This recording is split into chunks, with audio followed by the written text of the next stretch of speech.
Bueno, pues aquí estoy de nuevo y esta vez he pensado que quizás la mejor forma de que me entendáis a mí y quizás no me gusta llamarlo trastorno, ¿vale? A esta forma diferente que tenemos de pensar los que no somos neurotípicos y que ahora se habla mucho de ello, pero cuando yo era pequeña, porque yo ya tengo 48 años, no me importa decirlo, cuando yo era pequeña era una niña tímida, o una niña trasto, o una niña estudiosa, o la típica ampollona. No había, más allá de esos conceptos, en algún momento se planteaban casos como que no fueran enfermedades, sino diferentes formas, ¿no?, de actuar. Y en mi caso era bastante curioso. Podríamos decir, una niña introvertida. De hecho, yo hasta hace muy poquitos años me hubiera clasificado de introvertida. A mí eso de socializar, la verdad es que me costaba muchísimo y cada vez que lo intentaba luego, tanto psicológica como físicamente, lo pagaba.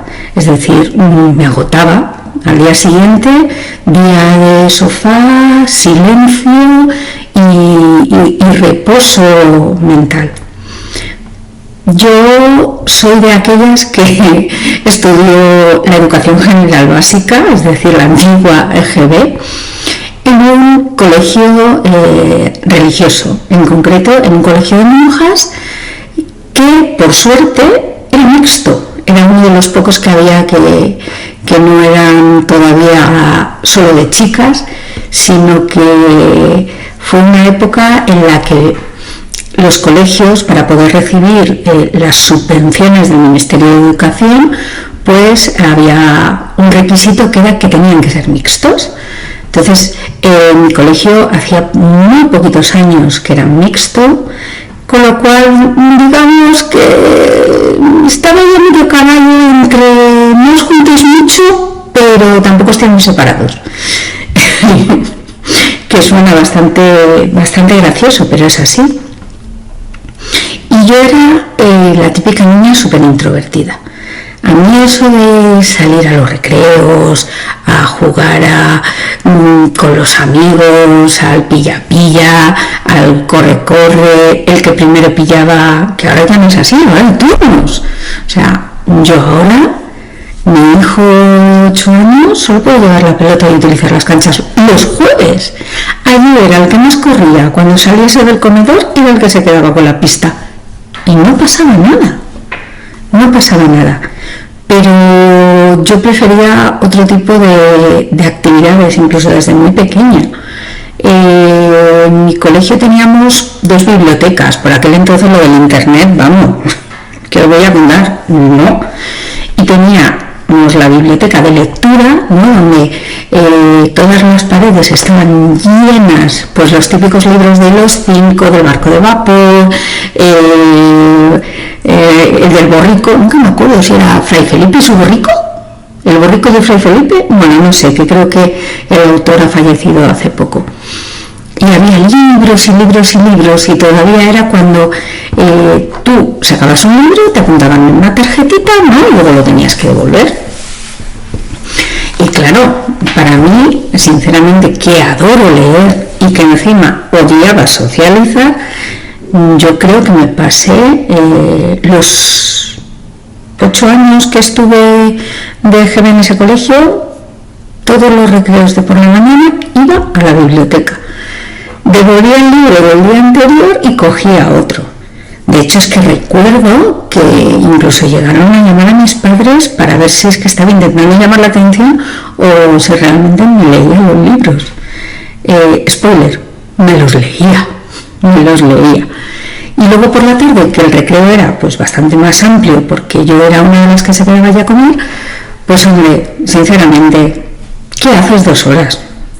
Una persona a la que su cerebro no le produce ningún tipo de dopamina, placer, satisfacción el estar o bien cotilleando con las amiguitas, o como mucho alguna vez saltaba a la goma. Cuando ya era un poco más mayor, pues aprovechaba y me iba a la biblioteca donde estaban las enciclopedias para hacer los trabajos que nos mandaban, porque claro, no todo el mundo tenía el espasacalpe en casa. Yo era una de las que no lo tenía, entonces la única forma de obtener información para poder hacer los trabajos, y considerando que por aquel entonces lo del rincón del vago tardó muchos años en llegar, pues yo me pasaba las tardes en la biblioteca de las enciclopedias haciendo los trabajos. Y cuando no tenía trabajos, yo era la típica friki, asocial, como me queráis llamar. De hecho, algunos compañeros decían que era una pelota, pero no, porque es que luego mis notas no eran de sobresaliente. O sea, no os penséis que yo era la típica que sacaba 10 en todo, que va, o sea, de hecho suspendía asignaturas. Me iba a cuidar a los de, ahora es educación infantil. En aquel entonces solo había 2 clases, que era el kinder, que eran los de 3-4 años, y preescolar, que eran los de 4 o 5. Luego ya pasaban a primero de GB. Y yo me iba a ayudar a cuidarlos, a jugar con ellos. O sea, me gustaba más estar con niños pequeños, ¿no? Quizá porque me ocasionaba menos de desgaste mental que estar con compañeros de mi edad, que para mí era muy complicado. Y no era porque no lo hubiera intentado. De hecho, yo creo que me apunté a todas las extraescolares que ofrecía el colegio. Yo era pivot en el equipo de baloncesto, me apunté a aprender a tocar la guitarra española, estuve en el coro del colegio. ¿Qué más hice? Bueno, no sé, os lo conté, ¿no? Me apunté a clases de informática siendo muy pequeña, en cuanto tuvieron ordenadores.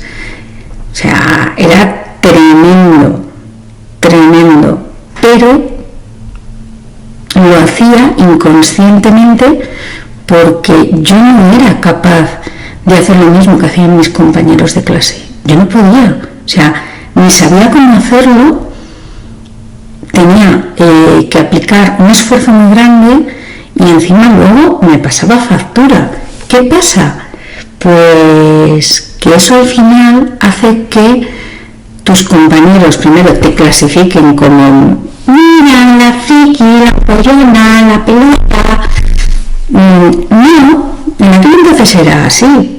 Vamos, que en aquel entonces hubiese como hay ahora, hay psicopedagogos en los colegios, vamos, ni de broma, pero ni de broma, ¿eh? Y además, si a eso le sumabas que yo soy asmática y no podía practicar deportes, es decir, no, porque es que me ahogaba literalmente, y pues imaginaros, os puedo decir que yo era el bicho raro, igual en el colegio, pero sí en mi clase, que eso no quita que no tuviera buenas amigas, pero es que a día de hoy, quizá 40 años después, me planteo que es que ellas tenían el mismo problema que yo, y entonces juntas nos entendíamos. Y es que antes era así, antes no nos fijábamos, o los docentes no se fijaban en si un niño tenía necesidades especiales, a menos que fueran muy evidentes, ¿no? Sino que nos clasificaban dentro de esos cajones de este niño se porta bien, este niño estudia bien, este es un vago, este es un trasto. Bueno, yo recuerdo que yo tenía un compañero que en segundo de GB lo echaron del colegio. O sea, porque estábamos en clase y el chaval se ponía a gatear debajo de las sillas. ¿Era porque era un trasto o era simplemente porque su cerebro procesaba la información de otra manera? No lo sé. De verdad que no lo sé. Y es muy triste porque los que ya tenemos esta edad y hemos tenido la suerte de que nos han diagnosticado, aunque haya sido en un momento tardío, todo lo que hemos vivido ya no lo podemos arreglar. Ya no hay nada que pueda cambiar como somos. Pero sí que es cierto que te da tranquilidad y te da la explicación, ¿no?, de todo lo que viviste, por qué lo hacías, y al final dices, pues va a ser que yo no estaba loca de remate ni me pasaba nada malo. Simplemente mi cerebro funcionaba de otra manera y ya está. Y lo que sí tenemos que aprovechar cuando nos diagnostican ya a una edad más tardía es a aprender técnicas, aprender trucos.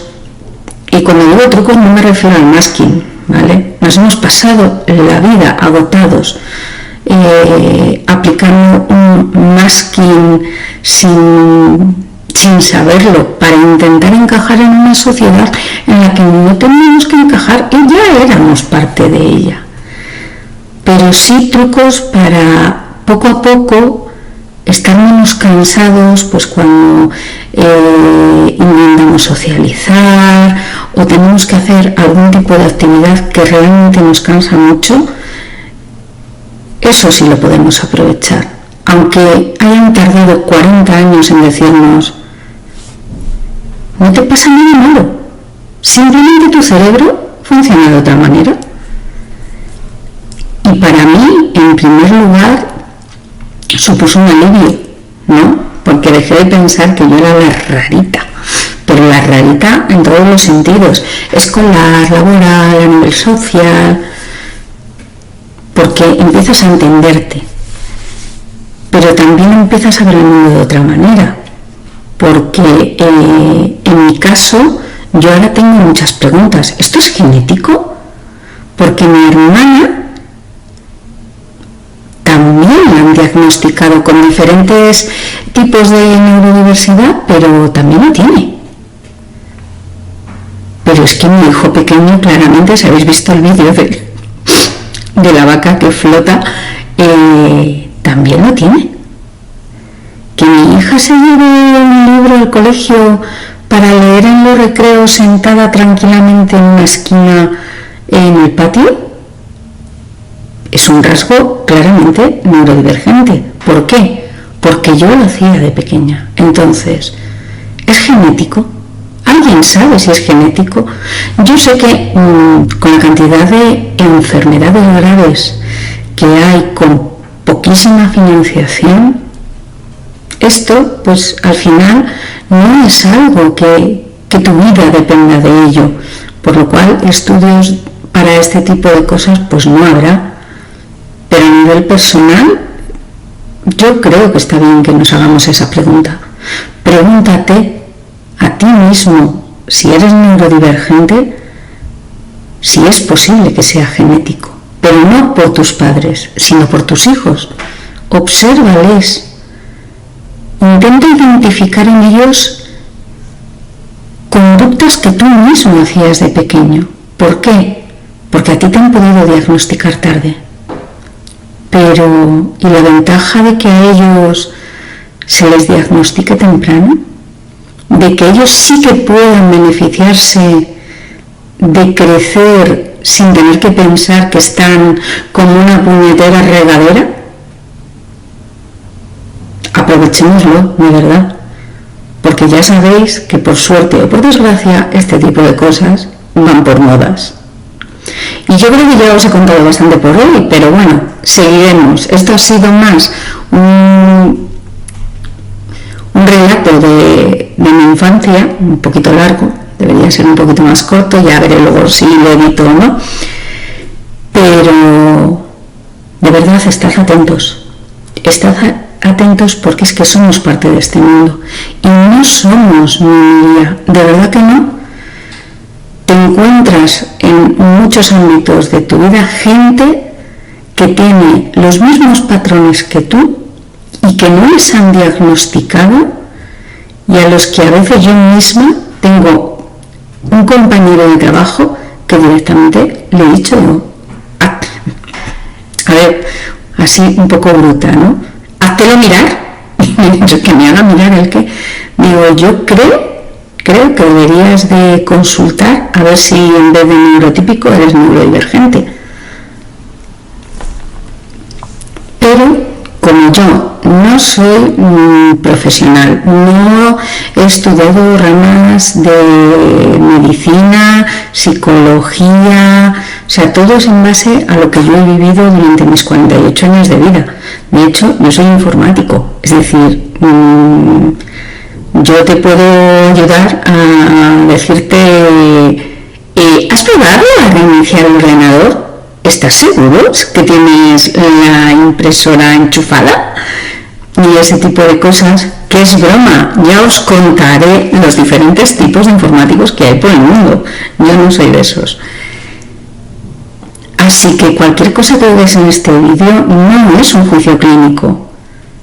Son consejos salidos de 48 años de pensar que algo en mí no funcionaba bien. Y creedme, a día de hoy, creo que en mí todo funciona estupendamente. Venga chicos, hasta la próxima. Y no olvidéis suscribiros a mi canal si os apetece seguir escuchando este tipo de vídeos y otros que pueden ser más o menos divertidos, aunque no haya vacas flotando. Chao.